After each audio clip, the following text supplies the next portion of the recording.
l'espace culturel du Centre Leclerc d'Olonne-sur-Mer vous présente l'agenda culturel.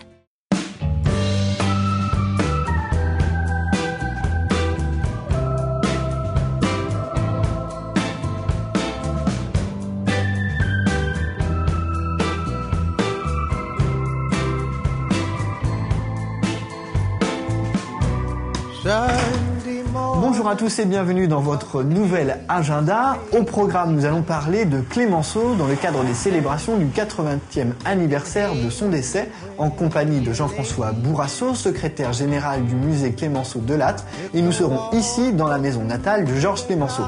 Nous découvrirons également un passionné du monde forain qui réalise depuis quelques années des maquettes de manège.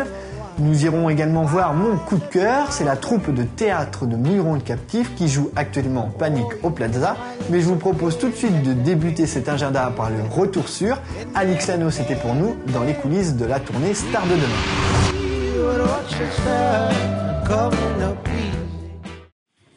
Il nous reste 3 quarts d'heure, donc il faut se dépêcher s'il vous plaît.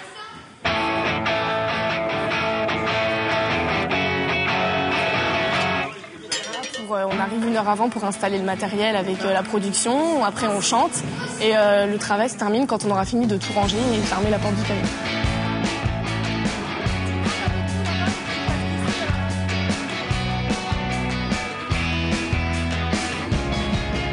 Ça y est, le matériel est fini d'être monté. On va maintenant commencer à faire les balances. Ce sont les essais de son avec les essais de micro. Et puis les derniers réglages lumière pour pouvoir mettre en place en fait le plan de feu qu'on a monté pour ce spectacle. 1, 2 et 7. 1, 2, 1. Suivre notre étoile. Alors tous les ans, le concept et le spectacle Star de demain changent. C'est-à-dire qu'on met donc des jeunes sur scène et on les intègre dans un spectacle que j'écris. Cette année, ça s'appelle La Boulangerie des Stars. Et donc à l'intérieur même en fait de ce décor, on met une programmation musicale qu'on appelle nous intergénération parce que on va aussi bien de Joe Dassin à David Guetta. Enfin voilà, il y en a vraiment pour tout le monde.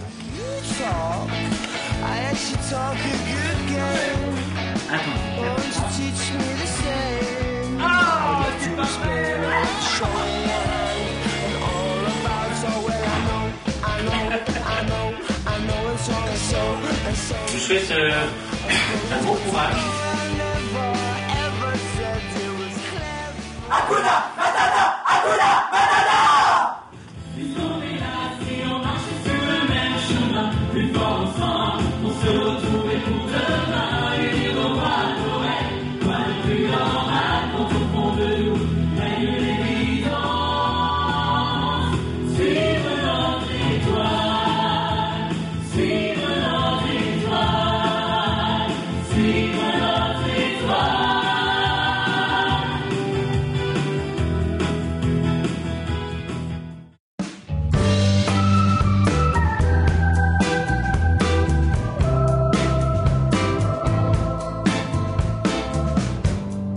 Nous sommes maintenant en compagnie de Jean-François Bourrasso. Vous êtes le secrétaire général du musée Clémenceau de Lattre, ici à Mouilleron-Paré. Nous sommes dans la maison natale de Georges Clémenceau et nous allons tout de suite parler de sa vie, tout ce qu'il a pu faire, puisque vous connaissez très bien le sujet, bien évidemment.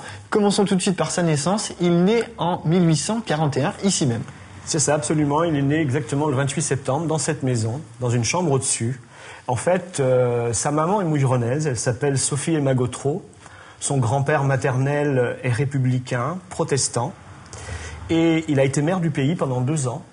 Et en fait, Benjamin Clémenceau et Sophie Emma Gautreau vont faire un mariage d'amour.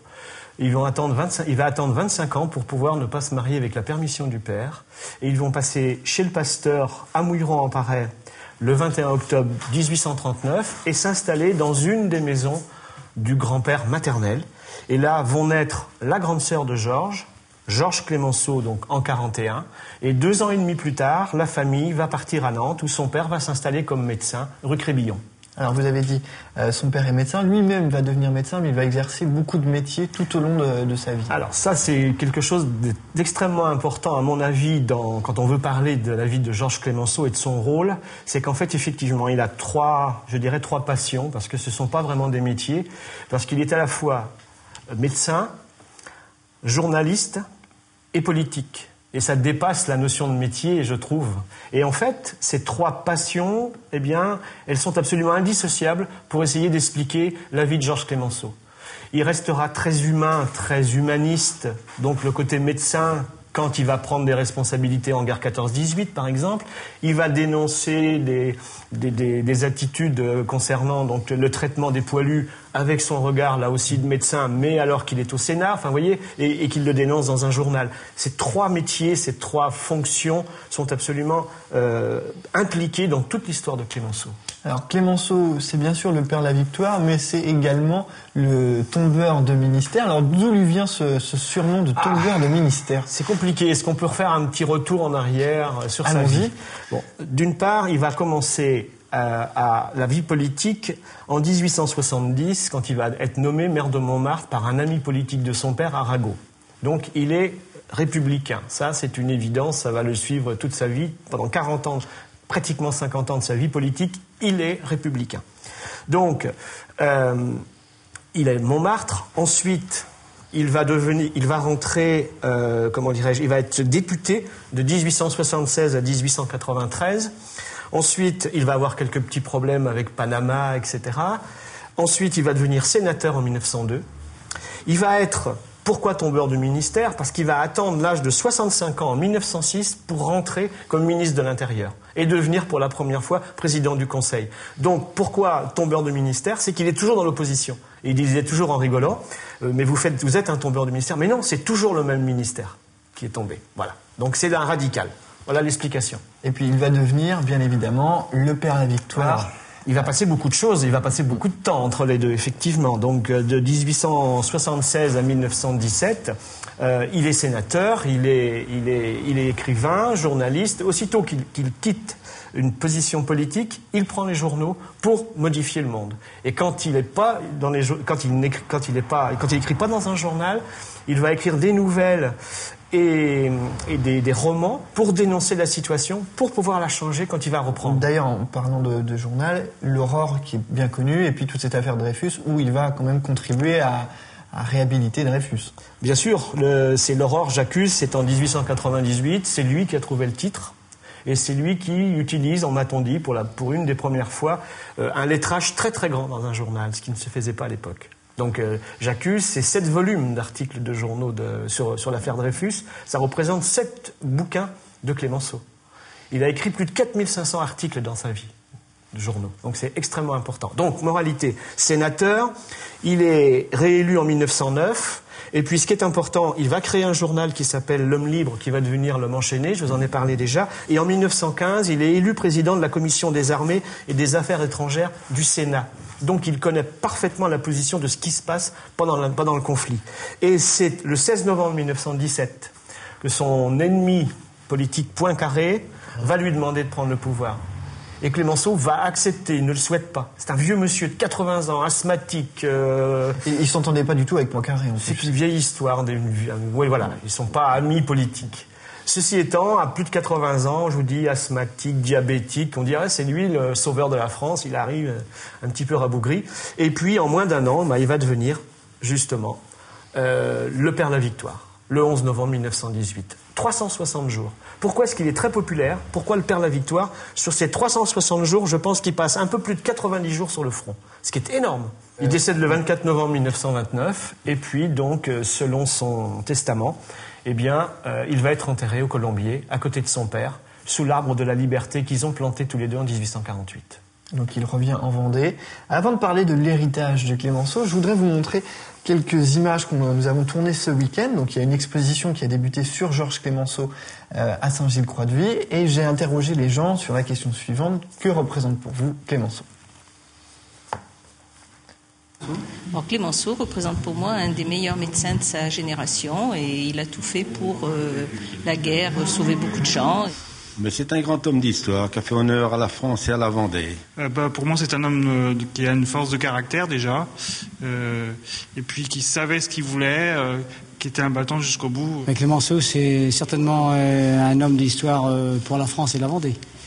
Et il a fait simplement pour la France, il a développé beaucoup de choses. Le père de la victoire, il a œuvré pour la France, il a pas ressuscité, mais il l'a remis sur pied. Et puis, il a vaillamment défendu la France. Clémenceau, c'est surtout le vainqueur de Verdun, celui qui a redonné le courage aux troupes, qui allait visiter les tranchées. On a des images en tête. C'est un très grand Français qui a su servir son pays, un grand patriote. Et je pense qu'on doit toujours l'honorer, justement, à ce moment où on reparle de l'identité française. Donc c'était le libérateur, il y a toute une aura autour de lui, quoi. Son parcours, surtout son parcours militaire exceptionnel, et son parcours, disons, défense de la République française. Oui, il y a des paroles, il y a des mots de Clémenceau qu'on retient. Par exemple, semer des fonctionnaires, vous récolterez les impôts. Ça, c'est une phrase de Clémenceau. Voilà quelques anecdotes que j'ai pu prendre lors de cette exposition donc à Saint-Gilles-Croix-de-Vie. Nous en reparlerons dans les autres sorties. Parlons maintenant de l'héritage. Pour vous, déjà, l'héritage Clémenceau, ça veut dire quelque chose? Déjà, comme vous voyez, même d'une façon plus ou moins précise, Clémenceau est dans la mémoire collective. Déjà, si vous prenez le métro à Paris, il est associé à la plus grande avenue. C'est les Champs-Élysées, Clémenceau. Si vous tapez sur Internet dans un moteur de recherche, c'est des milliers et des milliers d'adresses que l'on vous propose où il y a le mot Clémenceau. C'est Hôtel Clémenceau, Bar Clémenceau, etc. Donc il est très populaire, il est encore dans cette mémoire. Et il est sur les Champs-Élysées. Et il est sur les Champs-Élysées. Il y a 3 statues sur les Champs-Élysées. Il y a celle de De Gaulle, il y a celle de Clémenceau et celle de Churchill. C'est quand même pas rien. Donc c'est vrai qu'effectivement, il est absolument incontournable dans l'histoire de France et dans l'histoire de la République française. C'est l'un des pères de la Troisième République. C'était indéniable. On va le chercher à chaque fois qu'on est dans la misère. De Gaulle, en Angleterre, fait appel à Clémenceau de la BBC en disant vous allez pouvoir dormir tranquille au Colombier à Mouchamp quand nous aurons regagné notre territoire. Donc ça, il fait partie des emblématiques de l'histoire de France. Bon, ça c'est une évidence. On peut pas faire abstraction de ça. Ceci étant, il y a aussi son héritage politique. Alors son héritage politique, c'est un radical, c'est un républicain, c'est quelqu'un de gauche. Et là, on est en train de pouvoir redécouvrir ce type de gauche depuis la chute du mur de Berlin, en gros. Depuis le communisme et le socialisme, on peut réécouter ces révolutionnaires, ces républicains qui ne sont pas collectivistes. Et ça, c'est tout à fait récent. On le retrouve d'ailleurs comme thématique dans les nouvelles bibliographies. Donc c'est un radical, c'est un républicain, non collectiviste. Donc un Clémenceau qui a marqué en tout cas des générations, qui a marqué l'histoire. Et il a marqué également par ses petites phrases, ses bons mots. Et vous en avez sélectionné quelques-unes pour. Bon là c'est juste pour rigoler parce qu'effectivement il y a des très très beaux textes de Clémenceau, des très beaux discours bien entendu. Là j'en ai sélectionné 3 petits pour rebondir sur les gens qui l'ont proposé, mais là c'est plutôt pour rire. Alors il y en a une qui est toute simple. On ne ment jamais autant qu'avant les élections, pendant la guerre et après la chasse. C'est plutôt vrai. La vie m'a appris qu'il y a 2 choses dont on peut très bien se passer, la présidence de la République et la prostate. Et une petite dernière, pour mes obsèques, je ne veux que le strict nécessaire, c'est-à-dire moi. De l'humour à froid. Toujours, en tout cas Clémenceau, on l'a dit, ça a été un écrivain, et donc il a fait beaucoup de métiers. Et puis il y a une chose... On est en Vendée, donc forcément on va parler de Clémenceau, le Vendéen. C'est le titre d'un des ouvrages parus dans la collection Les Indispensables au Centre Vendéen des Recherches Historiques par monsieur Jean Artari. Clémenceau le Vendéen, ça veut dire quelque chose. En tout cas, il était très attaché à la Vendée et c'est pas des paroles en l'air. Non, de toute façon, si on peut dire qu'il est né en Vendée par hasard, en tout cas, il a choisi d'être enterré en Vendée. Ça, c'est déjà un signe extrêmement important. Quand il quitte la vie politique, il recherche à revenir en Vendée pour y vivre. Quand on voit son discours à La Roche-sur-Yon, c'est un hymne à la Vendée. C'est j'ai vu beaucoup de choses dans le monde, mais je reste attaché à ma plaine, à mon bocage. Les paysages sont magnifiques. Il est de la Vendée, c'est évident. Il a aussi ses traits de caractère. Il dit j'ai un trait de caractère vendéen parce que je suis un mordu. Donc effectivement, il aime la Vendée. Pour conclure cet entretien, 2 choses. Tout d'abord, dire qu'il y a beaucoup d'événements pour faire vivre ici ce musée. Et puis aussi dire qu'il y a des livres que vous nous conseillez. Alors tout d'abord sur les événements à ne pas louper d'ici la fin de l'année. Alors, mais évidemment, il y a à la fois des concerts, à la fois des conférences ici. Donc là, on va pas parler des concerts, il y en a encore deux, dont un jeudi 19 et un le 17 décembre. Mais on a aussi une conférencière, et ça c'est important, c'est Sylvie Brodziak, qui est à l'origine du commentaire de cette publication de Clémenceau, qui est sortie l'année dernière. C'est la correspondance de Clémenceau de 1858 à 1929. C'est une base extrêmement importante. Ça vient de sortir l'année dernière. Donc elle va venir au salon nous proposer justement des explications sur ces correspondances retrouvées. Les correspondances à la fois son père, etc. Donc c'est une facette nouvelle de la vie de Clémenceau. Très bien. Et puis donc moi je vous conseille bien évidemment ce livre dont je vous parlais il y a quelques instants, Clémenceau, Le Vendéen, Jean Artari, édition dans la collection Les Indispensables aux éditions du Centre Vendéen de Recherche Historique. Et vous nous avez encore... Moi, je vous propose les derniers sortis, parce que ça n'arrête jamais. Donc, Le Vinocq, Michel Vinocq, l'année dernière, Clémenceau, Portrait d'un homme libre, de Jean-Noël Jeannonnet. Là, évidemment, un travail de M. Bugeaud, excellent, sur pour les Vendéens, le monument de Clémenceau à Saint-Hermine. Et un petit dernier qui va me permettre de rebondir. Là, il s'agit en fait des actes d'un colloque d'il y a 10 ans où nous avions été associés, et Sylvie Brodziak faisait partie aussi des organisateurs de ce colloque. Et cette année aussi, il y a encore un nouveau colloque international qui va avoir lieu le 20 et le 21. Et donc les actes vont sûrement être disponibles dans un an ou un peu avant. Pour les Vendéens qui apprécient les recherches historiques concernant Clémenceau, la thématique étant un colloque international sur Clémenceau et la Grande Guerre. Très bien. En tout cas, je vous remercie de nous avoir accueillis ici à la maison natale de Clémenceau. On se retrouvera très prochainement, j'imagine, pour parler des projets et puis de Delattre, puisque c'est vrai qu'on vous voit 2 fois dans l'année, hélas, au moment où on parle de Clémenceau et puis évidemment de Delattre de Tassigny. Merci beaucoup et à très bientôt. Merci. Après avoir parlé de Clémenceau, passons à un tout autre sujet. Pierre Obis est à la retraite depuis quelques années et il a décidé de reconstruire les manèges de son enfance. Modèle réduit, regardez.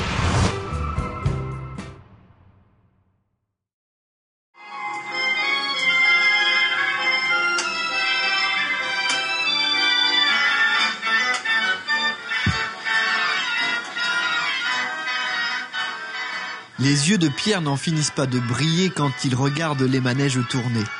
Être forain, un vieux rêve de gosse pour cet amoureux des fêtes foraines devenu ajusteur de précision et qui, depuis sa retraite, peut en quelque sorte toucher son rêve du bout des doigts. Lorsque j'étais jeune, j'allais aider les forains à monter leurs manèges. Et puis ensuite, j'avais de la famille qui était dans le milieu. Il y avait la fête foraine qui s'installait tous les ans dans mon village, quoi.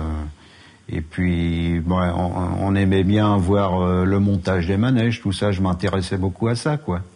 Et c'est ça qui m'a donné un peu cette passion, quoi. Il fallait que je m'occupe à la retraite, hein. Et puis le souvenir m'est venu. J'aurais voulu avoir un carrousel à moi.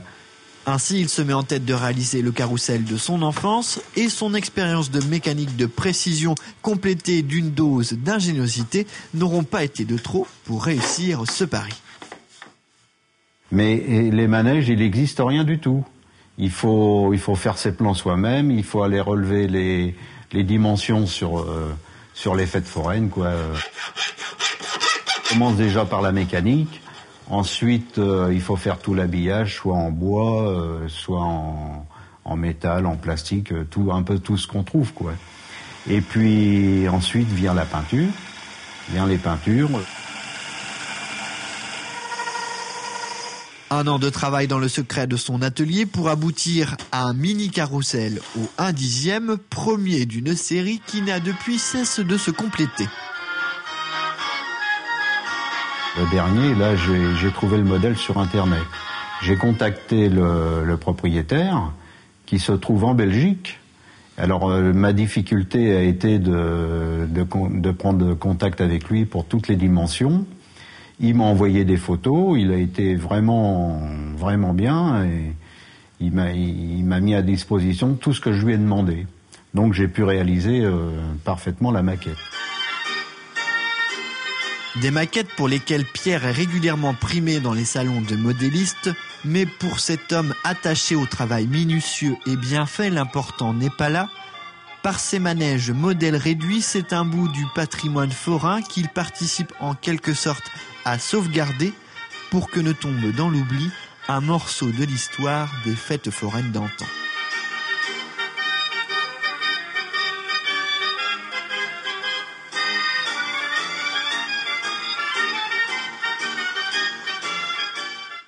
Parlons théâtre maintenant. Mon coup de cœur cette semaine, c'est la troupe de théâtre de Mouilleron le Captif. Nous avons assisté à l'une des représentations de leur dernier spectacle, Panique au Plaza.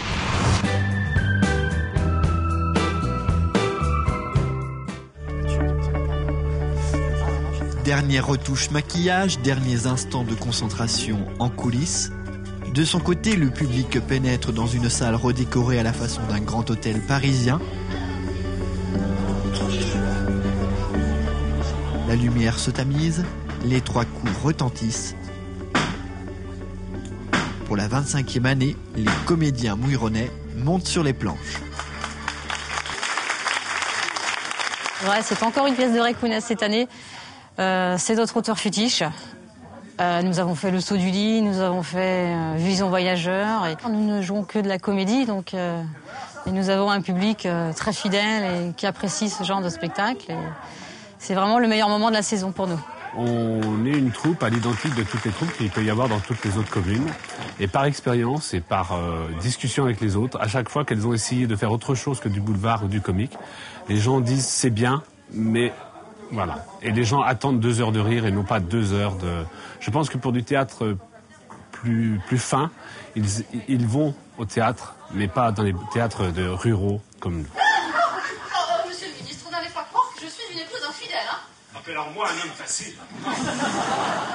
Alors l'histoire, bien écoutez, c'est un ministre de droite qui batifole dans une superbe suite au Plaza avec sa charmante maîtresse qui elle est de gauche, et on va d'imprévu en imprévu, de surprise en surprise, et c'est l'engrenage du mensonge.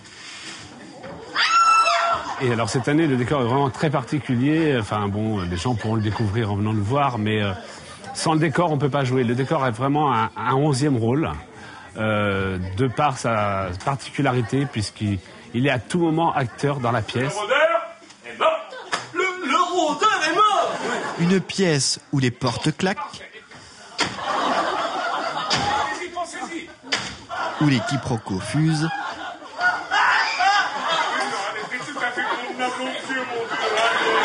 et où les personnages se fuient autant qu'ils ne se désirent.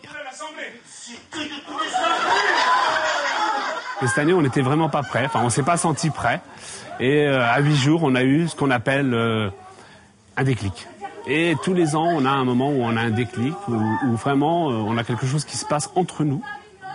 Parce qu'on sent que c'est là, parce qu'il y a les réservations qui se mettent en place 3 semaines avant, parce qu'on a nos amis qui nous appellent, parce que voilà, et tout ça, ça fait qu'effectivement, on a ce déclic et on a le stress qui commence à monter. Ce doute, on a toujours à un moment donné, est-ce qu'ils vont aimer ce qu'on a choisi, est-ce qu'ils vont aimer ce qu'on fait?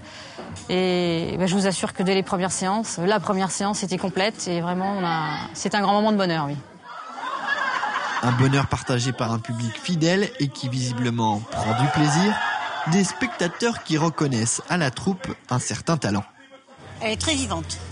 Le dynamisme de la troupe, voilà, et la bonne humeur aussi. Très bons acteurs, très bons décors, tout ce qu'on espère en venant voir une pièce comme ça. La qualité du jeu des acteurs. Bon, par ailleurs, leur choix dans leur pièce est toujours excellent. Pour son 25e anniversaire, les Mouilleronnais n'auront donc pas failli à leur réputation de troupe de bons vivants aux personnages drôles et attachants. Michel, pas de moi, n'ayons pas le même père que toi. Et pour s'en convaincre, nul besoin de grande analyse, seul compte l'avis du public, réservant ce soir-là encore de chaleureux applaudissements. Je veux être nu et sauvage. Même si nous, on n'est pas heureux de notre prestation, puisqu'on en fait 10, et à chaque prestation, on va avoir un ressenti différent, nous. On va être derrière en train de se dire, t'as vu, tu t'es trompé, c'est peut-être pas bien, ou c'était ceci, ou t'aurais pu faire mieux. Le mieux, c'est le spectateur qui vient pour la première fois et qui dit, je pensais pas que c'était ça. Et alors ça, on a gagné.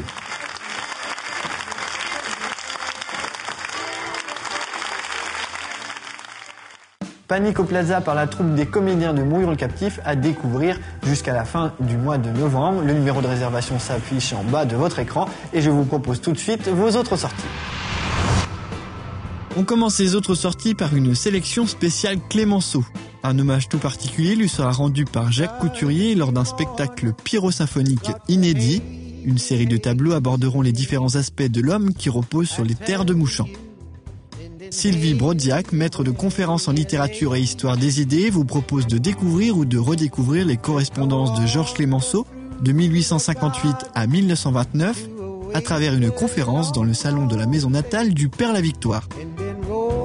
À l'initiative de la mairie de Saint-Gilles-Croix-de-Vie et avec la participation de l'Institut vendéen Clémenceau Delattre, cette exposition didactique vous propose de redécouvrir l'homme et son parcours au travers d'une série de photos, d'archives et d'objets ayant appartenu au tigre.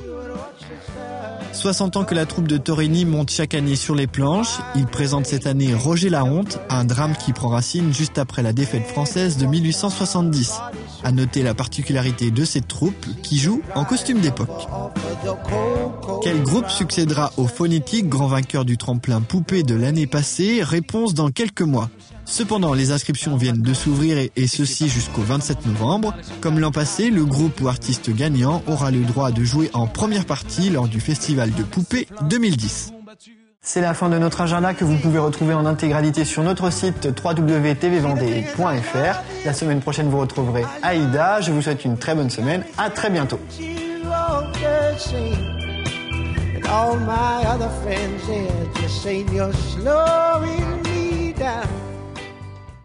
L'espace culturel du Centre Leclerc d'Olonne-sur-Mer vous a présenté l'agenda culturel.